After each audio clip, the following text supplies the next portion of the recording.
It may feel like your challenges are bigger than other people's, but that may not be the case, and it doesn't really matter. I mean, this isn't about comparing your challenges to others. It's about really being who you need to be here. Welcome to the Sidehustle Lounge. If you're looking for flexible ways to earn income, grow your mindset, and live the lifestyle you've always dreamed of, you're in the right place.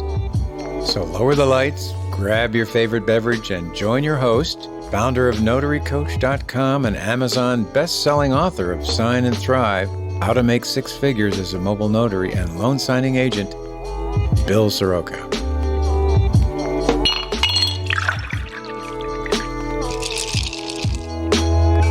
Cheers and welcome back to Linda Frazee in our very final episode of Enneagram by the Numbers, or the Pitfalls of Business by the Enneagram Numbers. Today, we're specifically talking about this concept in Enneagram speak called the $1 million curve. So Linda, welcome. I'm so glad that we're doing this. I'm learning so much, and I hope our listeners are too. Thank you for taking so much time out of your life and your schedule for us. Can you tell us what the $1 million curve is? Well, I'm going to describe it a little bit, and then we're going to talk extensively about it. The $1 million curve is when you have a part of your personality from the Enneagram standpoint. You lead with one type. We've talked about that quite a bit. And then you have a connection to other types. You have really a intimate connection with four other types. And usually you have, of the four, there's usually two that you are more familiar with or not. Whether you ever even knew it with the Enneagram, whether you knew the types, it's just, it's a more developed part of your personality. But usually the part of us that we don't even know, we don't recognize it, we push against it, we avoid it, we don't want to go there, we don't like it, we see it in other people and it irritates us. That's usually the part of us that we have not yet developed. And when you develop it, and as we've talked about, it isn't just like when you find it. It's about when you develop it. You take the action to develop it. And I think we want to talk a little bit about that today. Then you have the potential of what we're calling the $1 million curve, which is a part of you that comes alive to your dreams to create your reality in a new and different way, because you've embraced a part of you that hasn't really had any footing in your life, and you keep tripping over it. I know I did, and I know Bill did, and I think anybody listening can recognize those same old patterns over and over. And so the only way to break them is not just to know them, but then to take some action with them. And so when you do, and whether the $1 million curve results in money, and in Bill's case it did, but also in satisfaction, and that's his story to tell. And so it might result in the $1 million, but it's also the $1 million feeling inside when you have the capacity to embrace all of you. So whether that brings in more satisfaction, more joy, better relationships, less beating yourself up, whatever it is, it makes a big difference. Huge. And I'm so glad that you tied that in there. And as you were talking, I was thinking, you hear that phrase all the time, right? I feel like $1 million. I feel like $1 million.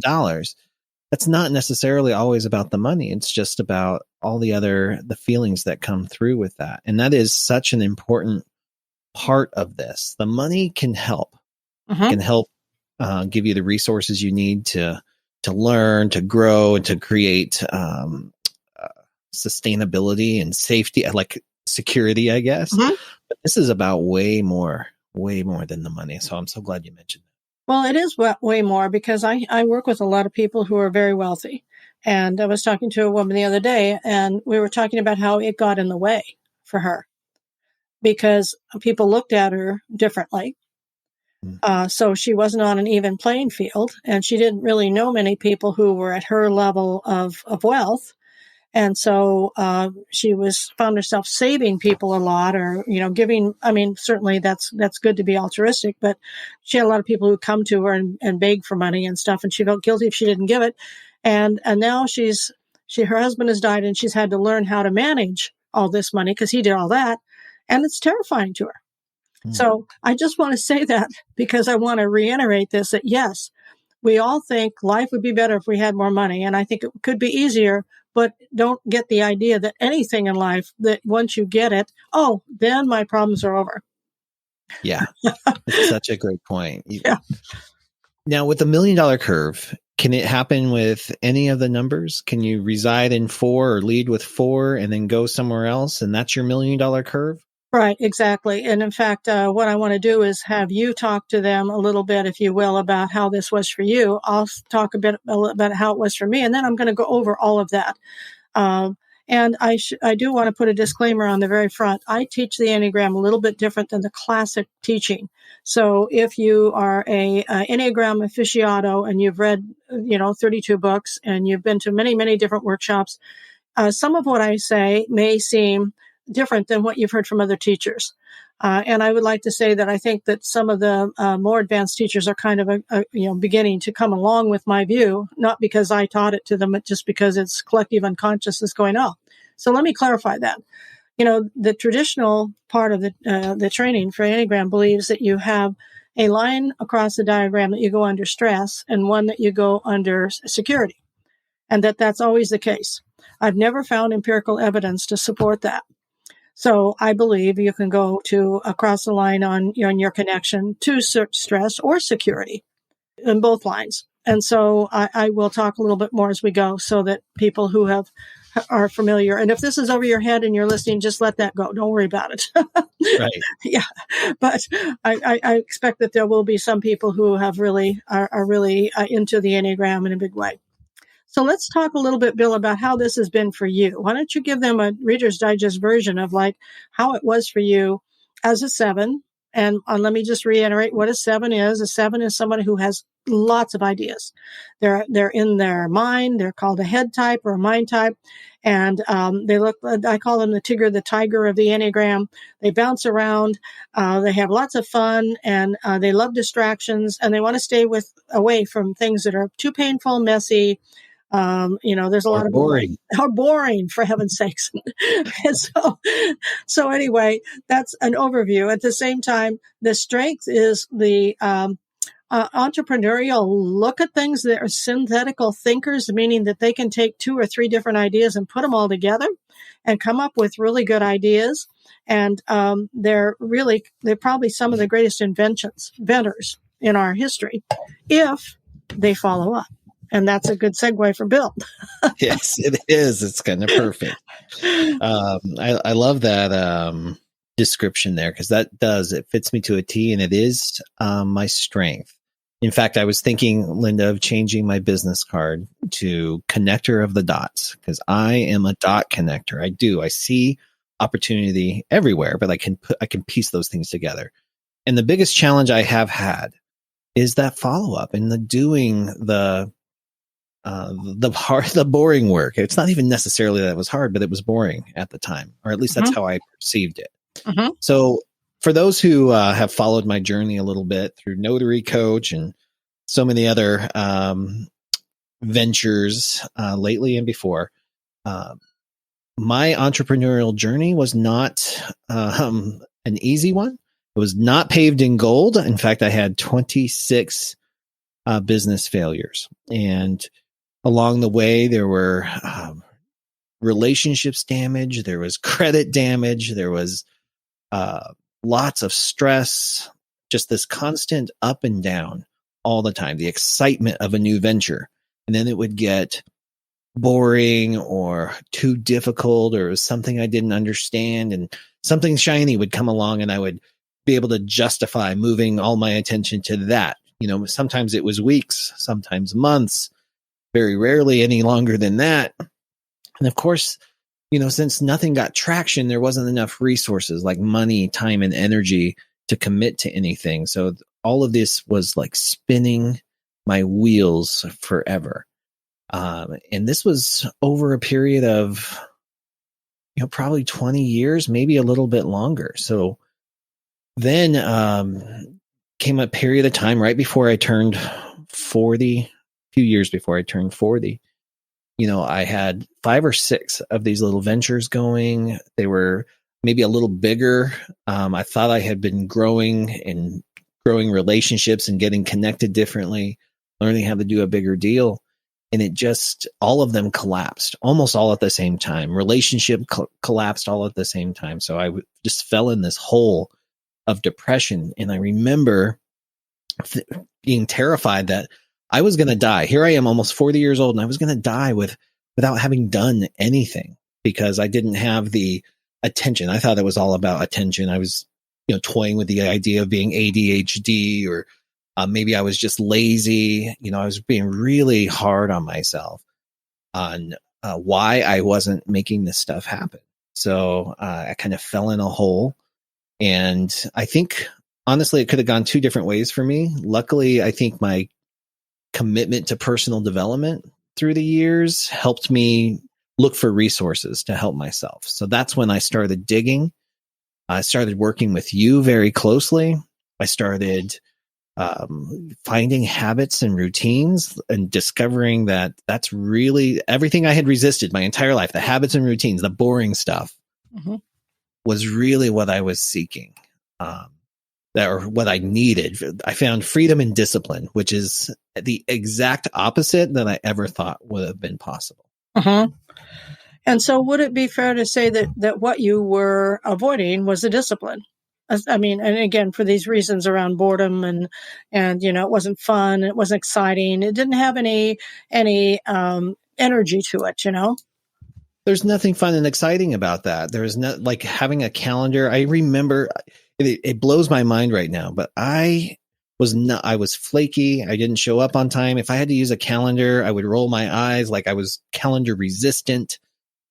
Schedule resistant. I wanted to live the lifestyle without putting in the work, right? Like I love telling people I was an entrepreneur, and that's a great story to tell I got to tell it 26 times, but there was nothing to back it up because I didn't have the follow through.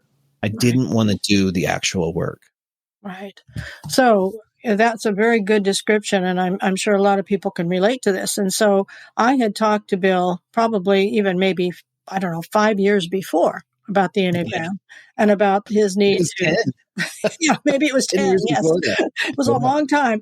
And so that begs the point that I want to make that, it isn't enough to just hear this. Probably as you're listening to this, if you're lucky, this may be the 10th time or the 8th time or something you've heard this, and maybe something will click for you, not necessarily about Bill's story, but that how you relate to it. Because it would be nice if we just heard something once and we got it, but we don't. We have to hear it over and over. And of course, as Bill says, the student has to be ready too. Yeah. And sometimes that means we have to be in enough pain.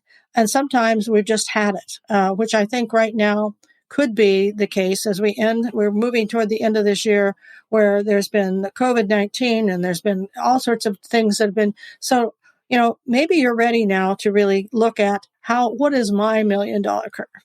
So from the Enneagram standpoint, here Bill was really leading with his 7 and had all these ideas and done all this. And any type you have or any aspect of your type that you overuse becomes a weakness. So he didn't have 5 businesses. Well, he did there at the end, but he had 26, 27. So 26 of them. And the vice of the 7 is gluttony. And it's not always of food. It's like of experience. And like, if this is a good idea, that's a good idea.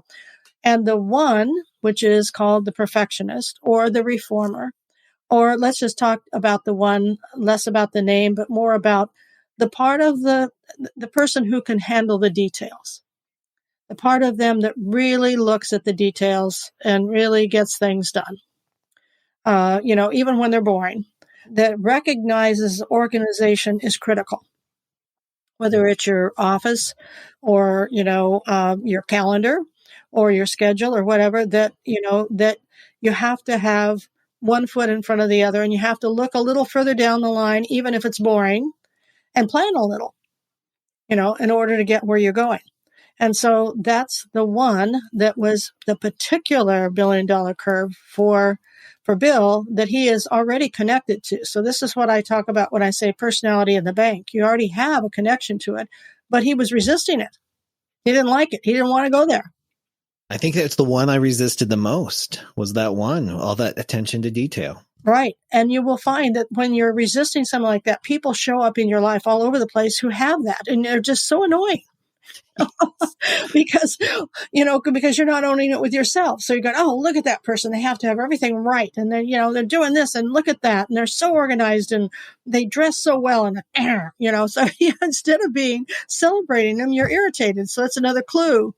And so the next time that happens to you, you might want to say, and what would happen if I were a little more like them? And the first thought will be, no, I don't want to be. But let's just assume that there's probably something there for you. So we began to work, Bill and I, about the development of this one part of him. And it wasn't like, it wasn't the first time he heard it. And it wasn't like he went right home and started doing everything. So tell him a little bit about that process. So what were some of the first things you did that were action steps that you took toward moving into that one? Yeah, that's a great question. It was I didn't realize how long the process was. When I look back with my memory, I'm like, oh, a few days, and all of a sudden my life turned around, right? But it wasn't like that. I was going through some of my old journal entries and I realized how much, and I love how you said it. You weren't in enough pain. And I think that's why I hadn't shifted before. I always had fallbacks. I always found a way, or there's something shiny to keep me distracted. But at that particular time in my life, this one that we're talking about, the pain was excruciating. Like I had hit rock bottom for myself. So I had that motivation. So when I first started, I remember I was looking towards developing habits. It was just not something I could do. And BJ Fogg and his tiny habits helped me get through that. It was literally just picking up my shoes and putting them on the rack. That's how I started this whole thing. And then it was making my bed, and then I would add that on. And then I found Hal Elrod's The Miracle Morning, of course, and he set up those 6 principles to do the savers every single day. And that helped turn me into a morning person, because I hadn't been. I was hosting poker. We were always out, we're always drinking. So it was really easy to sleep in till 9 or 10 o'clock in the morning because I had stayed up till 2 or 3 in the morning. So it was really easy to justify that. And then I started implementing that. But that, even the Miracle Morning, I was looking through my journal entries and I fell off the wagon so many times. Like it was like, I didn't do it today, but I'll do it tomorrow. I didn't do it today, I'll do it tomorrow. And it was just this roller coaster of just keeping on track. So a lot of that was, hushing that inner critic, because mine's fierce. And I love how you said on our one episode, actually, you said the inner critic of the one has a hatchet. So that's where I think my one was living. It was with that hatchet in there, and it had used to destroy me. So I started using the affirmations to get over that and to quiet the inner critic and the exterior critics, those people who were starting to judge me because I've had 26 business failures and I couldn't maintain the relationship or whatever it was. I had to talk myself into this. And it took months just on the Miracle Morning to get the confidence back up to move forward. And then it took even longer. And then I had to create, things started to move. Then I was in a routine. I started to like myself again. And then I could add some more to it. I could add some more business stuff into it. Once I got my human spirit back a little bit, I could add some of that business component too. Right. And it was, once you start doing it, and again, it's the action, not just like reading the book wouldn't be enough, getting back on once you fall off the wagon. That's important. Yeah. So you go, I said I did it, I didn't do it, and get back on it. And it is really revealing to look back at old journals, because almost everything that we're dealing with are patterns in our life that have been there for many, many years. So Bill is a good example of somebody who has broken those patterns. And just so we will explain to them what that looks like. But I mean, how does it show up even now? Which part? In minuscule ways, about not staying on purpose or not, getting those details. All the time. It is a constant process for me. Like it's not where I naturally reside. Right. So I have to, I find different enjoyment out of it now. In fact, right before this call, I had my full focus planner. I used Michael Hyatt's full focus planner, and mapping out my week, planning it all out, seeing what's coming. It's almost like in having those year-long vision in 1 week. So it gets me high in some ways. I feel everything kind of clicks into place. And what I learned about myself, though, because I think it's the balance between the 7 and 1, is I've got to schedule downtime too. Because if I overload my schedule and I take away my spontaneity, my 7 freaks out. It wants spontaneity. So I'm in that constant balance of being organized and on time and scheduled, but then leaving time for fun and nothing. Well, but that's a good example, because first of all, the high of a vacation where you just leave everything on the table and get out of town, is of course one of the it's a catnip for 7s, but but then to have in your voice even was showing some rising energy when you said, now I'm planning my week, so it's taken that part of you that could get distracted about a great vacation and say, let's plan the week and let's plan some fun in it. Yeah. So that is really important. And before we get too far, I want to make sure I say something too. So we're talking about 7s, the 7 going to the 1, but let's just add a little bit. Let's say you're a 1. Let's say you lead with a 1. And so everything is super planned for you and organized, and the closet or the clothes are in by the colors, and, the house is clean and the car is washed, and, and all sorts of things. Or you're the kind of 1 who maybe aren't that organized and with everything, but you get things done and you're highly responsible. That's for sure. And you make a commitment, you're going to do it no matter what. Okay. So now you can begin to see how that might be for a 1 to go to 7.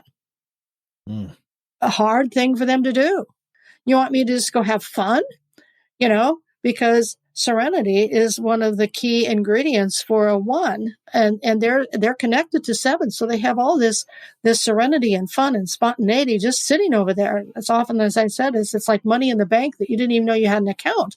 And so, somebody's going, hey, there's a couple $1 million over there. You could go withdraw it. They're going, oh, no, I couldn't do that, But when the 1 goes to 7, that can be their $1 million curve, because they lighten up. And when you lighten up, then other ideas can pop up, and you're going to be much better at whatever it is you do. And I think too, there's a little bit of, I think 7s in general are pretty risk averse, they have a high risk tolerance. So, yes, 1's organizational skills and ability to get stuff done mixed in with some action and a little bit of risk can be really powerful. Yes. I used to work with a woman who, I didn't know the Enneagram in these days because it was long ago, 40 years ago, and in an internship, and she was very serious. We would be doing these therapeutic kinds of techniques with groups of people, very serious, right on, laser focused. And then as soon as it was over, she was dancing and laughing and playing. And it was almost like she was a whole different person. And I kept thinking, who is that person? Well, looking back on it, she was one of my first early teachers of the 1 going to 7. Oh. And she had a real funny sense of humor, but I mean, the rest of the time she was very, very, very on it. So, before we get too off on all the other types, so what has been so you've talked now about what you've done, Bill, and how that shows up for you. How has it worked for you financially in relationship? What would be your how has this improved those 2 areas of your life? Well, it has been enormous. I think so on all accounts. And when I say accounts, I'm talking about the confidence account, the competence account, the financial account, the love account, everything. Because I find joy in just about everything that I do, because I know it's not just pipe dreams anymore. Like I like and respect myself. And I think everything is now built on that, because I remember specifically, I would have these great ideas and I'd be working on them. And then that voice would come in, none of this matters. You're not going to follow through. You're not going to do it. We already know you're not going to call the people you need to call. We know you're not going to do the work.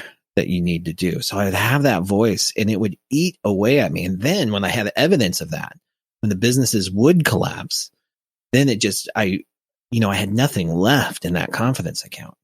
So all of this work, being able to do this, being able to trust myself to say, here's what you're going to do in the morning and do it, has changed everything. And then everything else has followed. When you like yourself, other people like you. When you love yourself, other people are going to love you. And it's a lot easier to love someone else. Right. And then on the financial side, when you're someone with lots of ideas and then implementation, when you bring value to the marketplace, you're going to get rewarded. And that has happened for me on many levels. Right. I mean, it's been beautiful to watch. And you really, so I think that my summary of what you've said here is that as you begin to take the action and really begin to see this part of yourself, and if we just talk about the scheduling and the planning and really succumbing to some of the great ideas, when you were willing to look at the Miracle Morning and these things, that these books, and take this in and apply them, and this all moved you to develop this one that was just sitting there again. Absolutely. The story I used to describe this is I was all about knowledge. Like I was huge into gathering information. I would go to seminars. I would read all the books. I would take online classes and gather all this knowledge. And I loved talking about it. But like I don't know if you remember in the 80s, the G.I. Joe commercials or the G.I. Joe cartoons, they'd have these breakaways. And at the end, it would say, knowledge is half the battle. And I learned the hard way that the other half is the implementation, execution. And the reality is that in this world, in this information age, we do not have an information problem.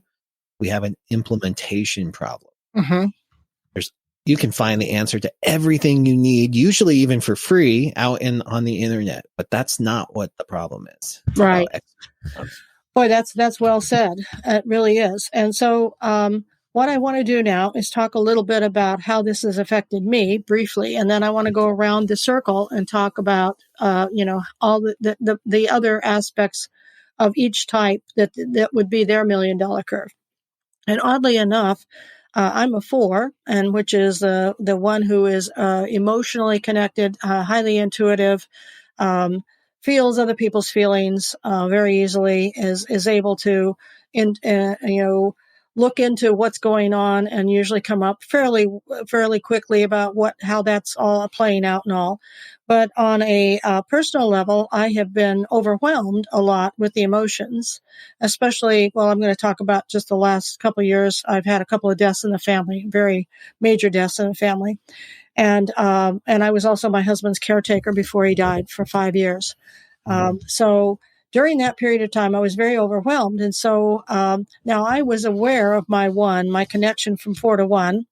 The connection for the 4 goes to the 1 or to the 2. So we've talked about the 1. The 2 is the helper, the one who helps everybody. And so I could get overwhelmed and do too much for other people and forget myself, or I could just ignore my 1 and not be very organized. So my office during this period of time for the last 5 years, even though I knew this very much, had stacks of paper, just stacks of paper everywhere. I mean, anything that had a chair, the floor. I mean, after a while, there wasn't enough, there wasn't even enough shelf space to put it on someplace. It had to go on the floor. And, I realized when I went through it all that some of that had been there for like 3 years. Because if you don't really, if you just put something in a pile and you don't look at it, it's either they're going to call you back and say, hey, you need to pay this bill or something, right. There's going to be some consequences. But the bottom line of that is what I had done before when I recognized early in my career that I needed to have one. I've always hired ones to be my assistant because I knew that wasn't my strength, and I hired them. But still, these stacks of papers had to be mine. I mean, because was the only one who could go through them. Well, since my husband has passed, I've gone through all those piles, and I don't have any piles. I have one small one that's like an ongoing thing, but I take action on it, and I cannot tell you what a difference that makes in my life. It's amazing. When I walk in my office, I have a whole feeling. People say there's a whole feeling in the house that way, although I didn't have stacks of papers in the house, but still in the rest of the house. But it just feels so different. And so it was actually having the time to look at that and to bring it in.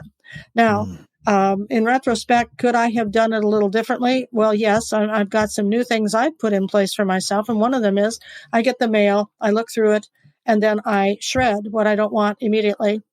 And I either act on what's there or it goes into this small little pile. And then once a week, I go through that and I do whatever is needed. Now, for many of you that were already doing that, maybe that's no big intervention. But for me, that is a big intervention because I don't want to have to go through this again. And I'm no longer overwhelmed with caretaking, so I now have the space to do it. Some of you that are doing side hustle kinds of thing may have 2 or 3 of them going. And so you might find that you're overwhelmed with keeping them all straight. So if you don't have a system already that is very clear about, well, there's this one and then there's this one and this is where I find things, you'd want to do that. That might be, you might have a connection to a one or you might not. It might be another type. But I just want to put that out as a suggestion. Yeah. So that's just a little bit of how this has worked for me. But now I want to talk a little bit about the other types because not everybody's line across the center of the Enneagram is going to go to 1.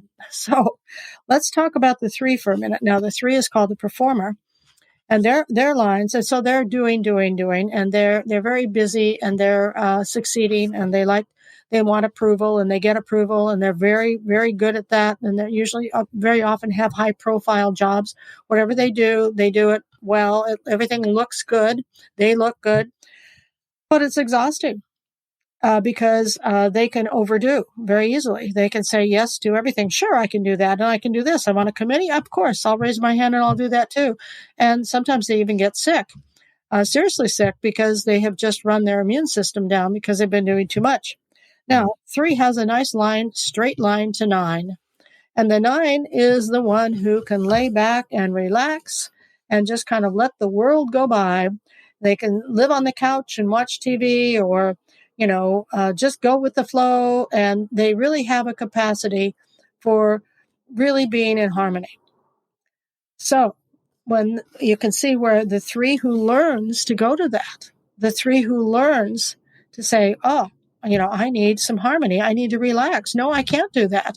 Gee, yeah, sure. I said I'd work on Saturday, but I don't want to work on Saturday because, I want to, do something that's harmonious for me. I want to play golf. I want to be with my kids, whatever it is, that can be $1 million curve for the 3. Now, also, the 3 can go to 6, which is interesting because when the 3 goes to 6, the 6 is the one that's always looking at worst case scenario. So you may say, well, how would that benefit a 3? Well, a 3 can be so positive and so out there and doing so much that they can kind of fall off the cliff because they haven't really looked at what could happen if I don't pay attention to some of the pitfalls. Also, the 6, which is an interesting opposite, is one of the most courageous people you'll ever find.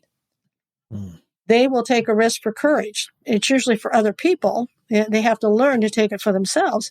But so when a 3 goes to 6, they can be courageous. And for them, that often is being real, being often more authentic and more who they are and not just the image of who they are. So that's powerful.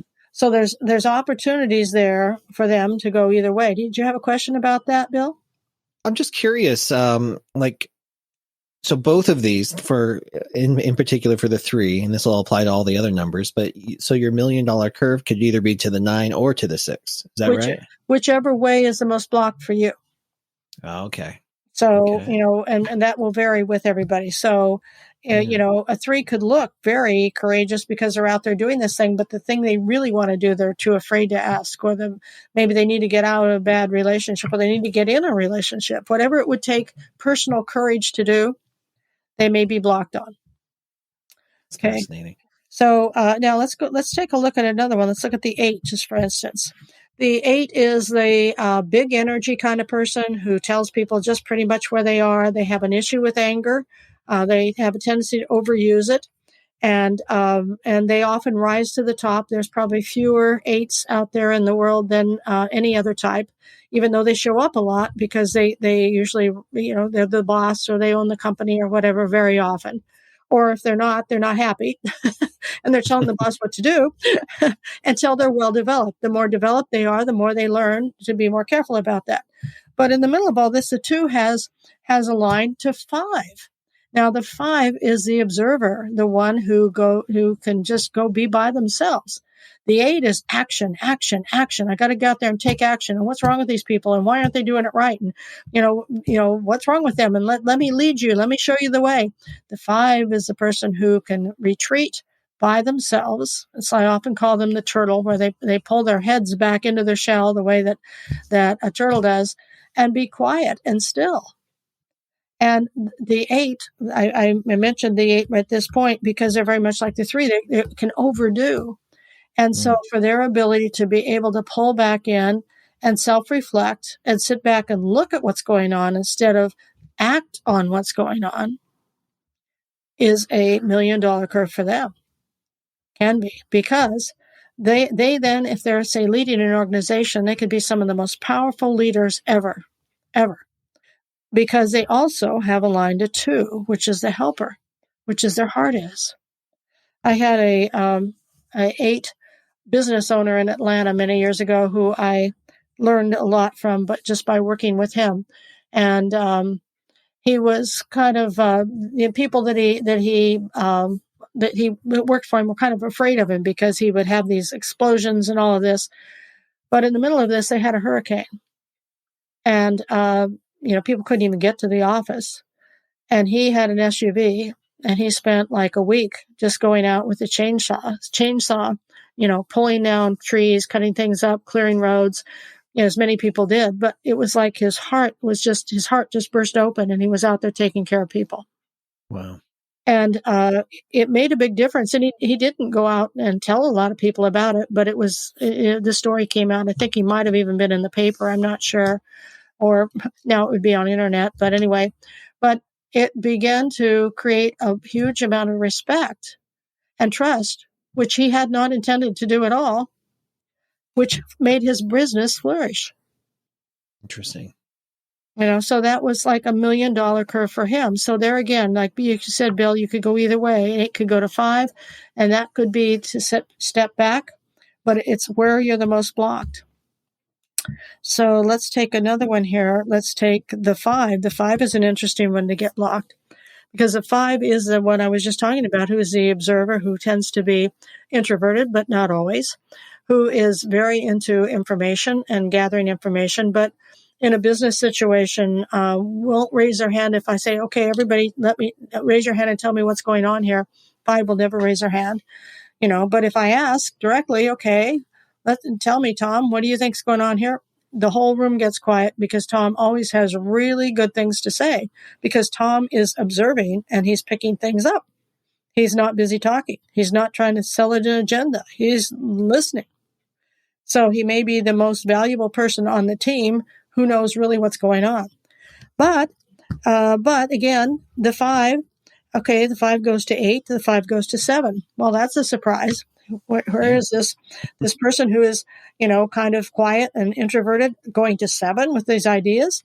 But so that could be a blocked place for them. That could be a place they're blocked or maybe not.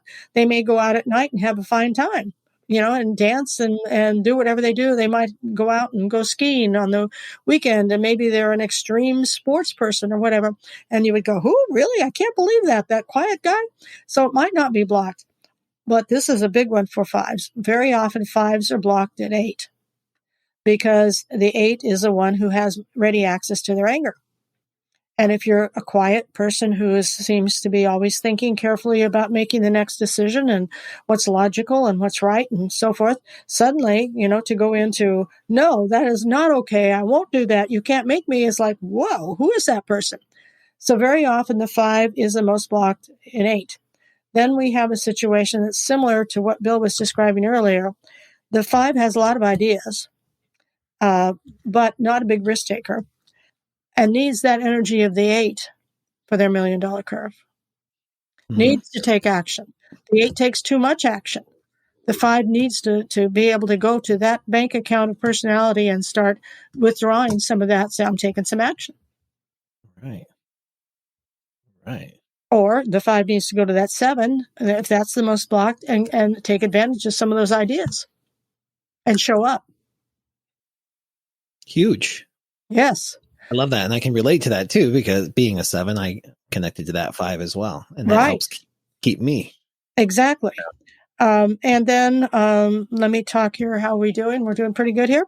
About the 2. So the 2 is the helper, the one who forgets themselves and is always looking at everybody else, and will completely forget themselves in the service of others, in wanting their approval, and often don't get it because after all, they're taken advantage of because they're so busy doing things for other people that it's just like who they are, So often the 2 goes to 8 and the 2 goes to 4. So if the 2 can go to 8 and say, hey, you need some of that anger energy that we were talking about with the 5, and says, look, I've been doing such and such and so for the longest time, and you've never even thanked me, and you're not blah, blah, blah, blah, blah. And it's always a surprise. It's a surprise when a 5 or a 2 goes to 8, because the 5 is this retracted kind of person mostly, and the 2 is just like, oh, what can I do for you? And suddenly, they're really angry, and you're going, out of nowhere, right? Yeah, right. What was that about? That is you're not yourself. Anytime you get somebody saying you're not yourself, you're not being yourself, it's their idea and your idea of your persona that they're seeing, and they don't know who you are, and it may feel very foreign to you, but that would be a clue that that's probably where you're blocked. So if the 2 can pick up this 8 energy, and, and say, this is what I need, this is not okay. Now, just a side note about this, very often a 2 will be very forceful at work, especially if they have a high position, and not so much at home. Interesting. And so it may be that the block is more, and the $1 million curve for them is more in a relationship at home. Okay. Could be. Now, 2 can go to 4. The 2 goes to 4. Now the 2 goes into, could get depressed, get really sad and into their feelings, which actually is a good thing for them, because then when you go there, you can really think like, well, what do I want? I'm not getting what I want, which again is good. Right. So there could be $1 million curve there. Often in a relationship for a 2, the only way they will leave a bad relationship will be if they have children and the children are being hurt, or their pets. Oh. Because then they can see other people doing what they need to. But, hopefully if you've done that once or twice, then you can see that coming the next time. And that would be a way of staying away from it again, which would be your $1 million curve. Mm-hmm. Right. What you were talking about, liking yourself, loving yourself, being with yourself. So any questions, thoughts so far? Yeah, no, not so far. This is great. For those of you who haven't seen the diagram, this might seem confusing because I'm talking about numbers and lines and diagrams. But you can look at my website and see the diagram. You can look at any Enneagram website and you'll see the diagram.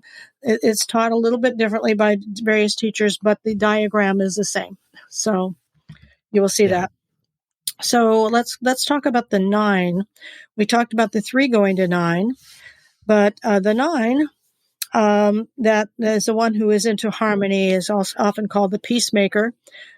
Great worker, the 9 has difficulty acting on their own agenda, their own personal agenda. And will go along to get along with anybody. Sounds a lot like the 2, but it's different. It's about avoiding conflict at all costs.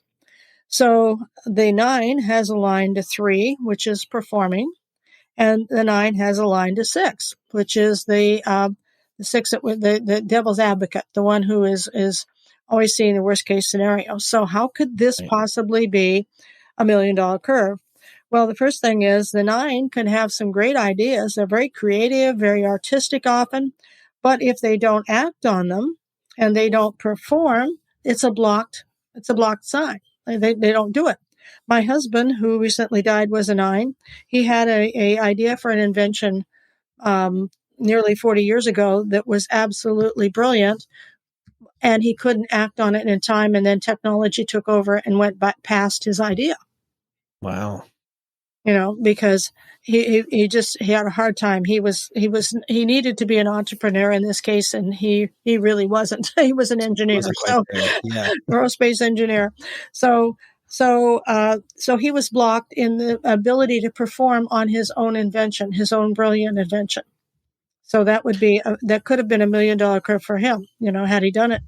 Now, so moving to the 3 would spark them to take action then, yes, right? and be willing to perform. And there's kind of a double problem there, because the 3 is also afraid of failure, and the 9 is not wanting to fail either, because it could be conflict, inner conflict or outer conflict, and so that's hard. Now the 9 could go to 6, and the 6 would be the one that would say, okay, well, let's talk about this invention. And let's see what's good and bad, and let's get some timelines, and let's what's the worst that could happen. And well, if we're going to do it, we better get started, and that would have been very helpful. Right. So he was definitely blocked as the 3. That was his $1 million curve that would have opened things up.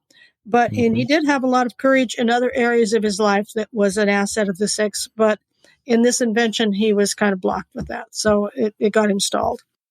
So the 6 goes also to 9 and 3. Again, if you look at the diagram, you'll see that's a central triangle of the whole diagram. So the 6, this worst case scenario, but this very loyal protector of people, this one that's filled with courage, and is also a very responsible character, is always able to look ahead and see those pitfalls, which can be very advantageous in starting a new business or being an entrepreneur. So they can go to 9, and they can go to 9 and relax a little and get into some peace, which is very, very helpful. Or they can go to 3 and perform, because the 6 can be, at the worst, they can be immobilized by fear and doubt. Okay. So, like, what should I do? There's a lot of doubting. It's like, I could do this or I could do that. Should I do this or should I do that? I don't know. Well, there's the advantages here, but what if that happens over there? And so can get just kind of immobilized. So whether they have a tendency to avoid the relaxation, which would be part of the $1 million curve, or if they're avoiding, stepping out there and performing and taking the next step, would be part of what they would be doing. Well, we have a mutual example of this, a mutual friend who leads with 6, who is kicking butt in the 3 right now, really getting out there and doing some huge things. Great. Well, that's wonderful. So that's a sign of then development. And usually, again, for both the 9 and the 6, there's an old illustration that I think is really true. It's like a bow and arrow. So if you had a bow and you were going to shoot the arrow, you spend a lot of time pulling the string back, and your people around are going, oh my gosh, are you ever going to let go of this? How long is this going to last? But boy, then when you let it go, boom, there's energy. Yeah. And that's actually a good example for all of us about that place that we are avoiding. You have to take aim, but you have to let go. You have to let go, and you do have to pull the bow back. So a lot of people just say, well, that's where I want to be. I want to be there. And that's what you said earlier, but I don't want to do the work to get there. Right. I just want to get there. Or, I did 2 or 3, I did a workshop. Okay. Isn't that enough? And, it's not. Not only that, if you haven't done the sustaining work to develop underneath whatever you're doing, you're not going to be able to sustain it. Yeah. Isn't that the truth? Yeah. You see an example of that everywhere. Yeah. It's very much like the people who win the lottery. And if they haven't had any prosperity training underneath it, or they don't have a good consciousness about it, they go back a year later and they're back where they were. Robin Sharma had a quote in his 5 a.m. Club book that just blew my mind. And it said, everyone wants to be a legend until it comes to the work that legends do. Mm-hmm. And that just blew my mind. Isn't that the truth? And I was living in that for so long. Right. But this stuff doesn't happen overnight. And it's this constant, that's what, as you're talking here, Linda, what keeps coming to me is this concept that I've adopted to, and I know a lot of people talk about it, but it's this becoming process.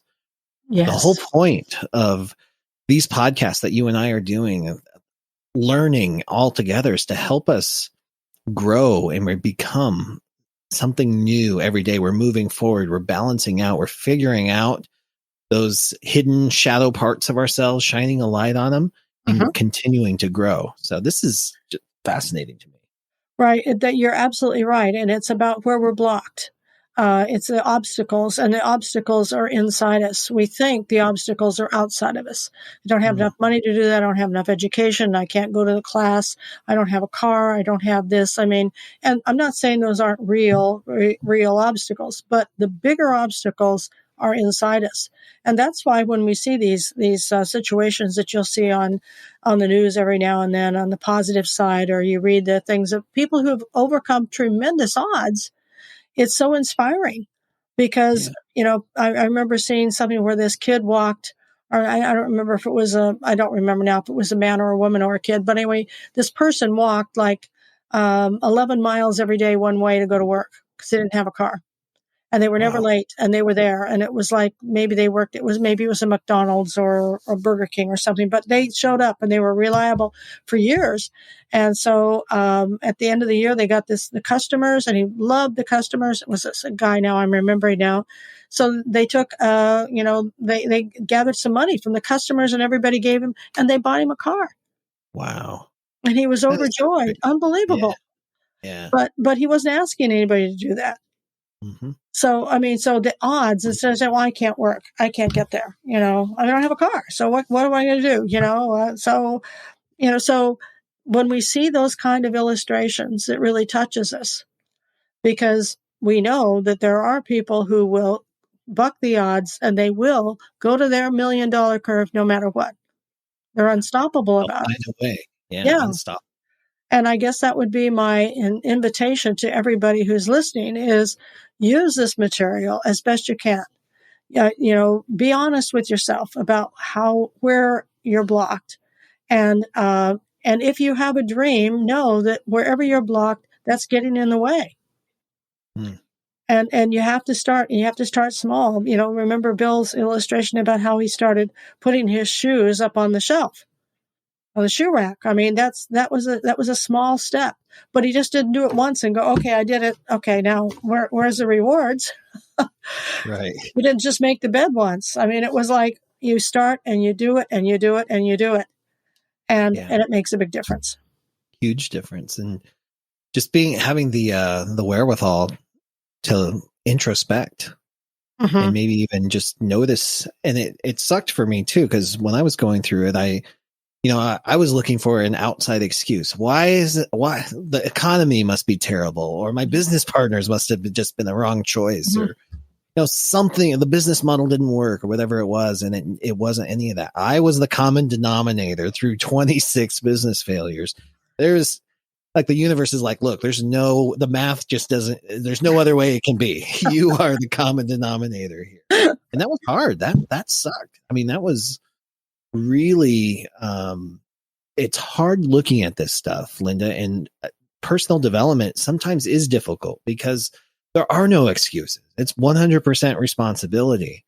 So I can see why so many people resist it. And yet when you take it on, when you take yourself on, it is so worth it. That's really true. That really is true. And, everybody on the planet has difficult areas. So it isn't like people are born and they have no challenges and everything works right all the time.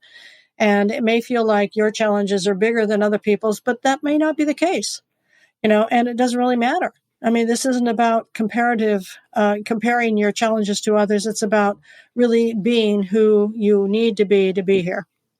Yeah. Exactly. That's really what it's about. Mm-hmm. Absolutely. Anything else that we want to talk about when it comes to the $1 million curves and the various numbers? No, I guess I would say that everybody has the capacity within them to move to their $1 million curve, to move toward it, to stay on it, and to receive it. And it may come in the form of money. It may come in the form of love. Like I think you made a good comment about, all the different areas of your life. The biggest one is really respecting and loving yourself. And so if it's, and when you do that, usually money follows.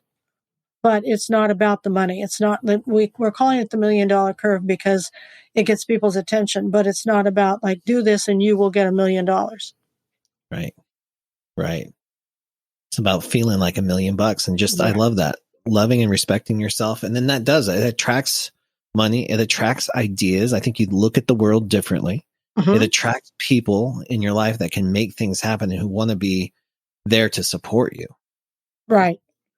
And just, how many people are really happy with themselves? And I don't mean that there isn't something that you could improve, but they're really satisfied, not satisfied that you're not going to do anything, but living in a state of self-acceptance most of the time. That makes a big difference. I think there'd be a lot less violence, a lot less, people running over boundaries, causing harm. So starts at one at a time. Yeah, absolutely. So it starts with us. Thank you so much for the gift of introspection and learning on that. This has been an incredibly fascinating series, just even for me, and I hope for our listeners too. I'm sure you'll hear a lot from us. Guys, if you're listening and you're like, all right, I'm curious about this Enneagram thing, Linda has tons of resources for you on her website at lindafrazee.com. I have links inside the Side Hustle Lounge, so you can go there too, sidehustlelounge.com/VIP room. That's free to join. And I have links to Linda's Authentic Wisdom community, where she's all doing lots of events. Plus, she has tons of resources inside there as well. Linda, this has been amazing. Thank you for your time over the past several months as we recorded these podcasts. It's been a pleasure, Bill. Thank you. And I hope everybody gets something for themselves by listening. For terms and conditions, as well as more information on whether the Notary eJournal is compliant in your state, visit the home of the Notary eJournal at www.juratinc.com. If you're a notary public, the future's here. Long have we been confined to pen and paper when it comes to our journal entries, and those days are over. The Notary eJournal by Jurat Inc. is a smartphone app that completely digitizes the journaling experience. You can quickly populate fields with an ID scan, you can make detailed notes about your appointment experience, and you can capture signatures electronically right on the screen of your phone.